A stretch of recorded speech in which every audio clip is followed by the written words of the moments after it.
तुम्हाला काय केलं पाहिजे आणि काय करायला नाही पाहिजे हे काही सांगायची आवश्यकता नाही. अनेक गोष्टी तुम्हाला स्वानुभवातनं पण समजतील, अनुभवातनं पण समजतील. मग त्याचा निधी कसा वापरायचा, तो निधी कसा आणायचा, मग त्याच्यातनं कोणत्या योजना करायच्या, कुठच्या कुठच्या योजना करायच्या, या सगळ्या गोष्टी तुम्हाला ठाऊक नसतील अशातला भाग नाही आहे.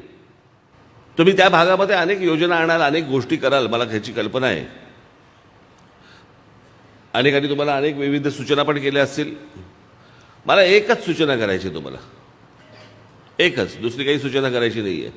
बाकी तुम्ही सर्व हुशार आहात, प्रामाणिक आहात, लोकांचे प्रश्न सोडवण्यासाठी उत्सुक आहात, इच्छुक आहात.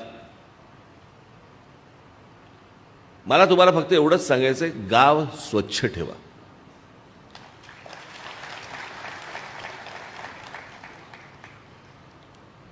आणि गाव स्वच्छ ठेवायला ना, तुम्हाला आठवत असेल मी आपण 16 मिनिटाची एक डॉक्युमेंटरी केली होती, पाहिले तुम्ही? आपण महाराष्ट्राचा विकास आराखडा जेव्हा जाहीर केला त्यावेळेला एक 16 मिनिटाची डॉक्युमेंटरी केली होती. त्याच्यामध्ये मी हा मुद्दामून विषय आणला होता की आपल्या आजूबाजूचा परिसर स्वच्छ ठेवायला पैसे नाही लागत, इच्छाशक्ती लागते. आणि जेवढं तुम्ही गाव स्वच्छ ठेवाल, तुमच्या आजूबाजूचा परिसर जेवढा स्वच्छ ठेवाल, तेवढी रोगराईपासून तुमची मुक्ती होते. मला वाटलं पाहिजे, छान वाटलं पाहिजे मला गावामध्ये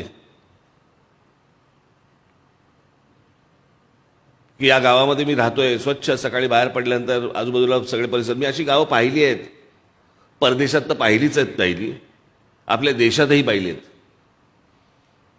पण आपल्या देशातली अनेक, मी गेले आता किती सक्रिय राजकारणामध्ये, मला 89 सालापासून मी आलो, अनेकदा महाराष्ट्र फिरलो, उभा आडवा वाकडा तिकडा असा महाराष्ट्र फिरलो, अनेकदा फिरलो, अनेक गावात गेलो, अनेक तालुक्यांमध्ये गेलो. सगळ्या ठिकाणी मला जी काही दुरावस्था जी दिसली ती मला स्वच्छतेवरती दिसली.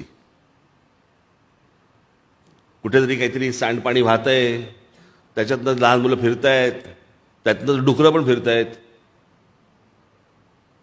कचरा तिकडेच पडलेला आहे. आणि त्या अस्वच्छ वातावरणामुळे तुमचं मन देखील अस्वच्छच व्हायला लागतं. तुम्हाला पण वाटायला लागतं की हे असंच आहे, असंच राहू देत, मरू देत. जगण्याची जी उर्मी लागते, जगण्याची जी इच्छा लागते, ती मला असं वाटतं त्या वातावरणामुळे तयार होते. मी मागे त्याच्यातच म्हटलं होतं ना की आपल्याकडे शिक्षण मिळत नाही का, आपल्याकडे नोकऱ्या मिळत नाहीत का. म्हणजे आज गंमत बघा, ग्रामीण महाराष्ट्रामधला माझा तरुण, माझ्या तरुणी या शहरामध्ये यायला बघतायत,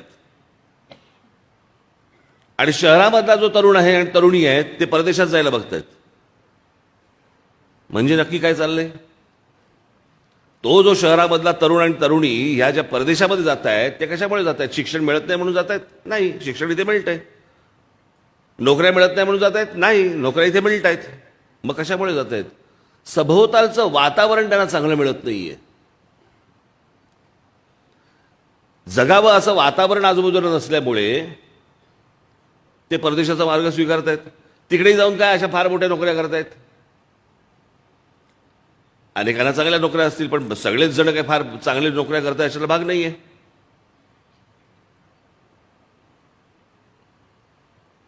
आत्ताच कुठतरी आला ना का पिक्चर डंकी, इथून तिथून लपून पळून जायचं, तिकडे परदेशामध्ये जायचं आणि तिकडे काय स्वीपर म्हणून काम करायचं. स्वीपर म्हणून काम तर इथे पण मिळतं.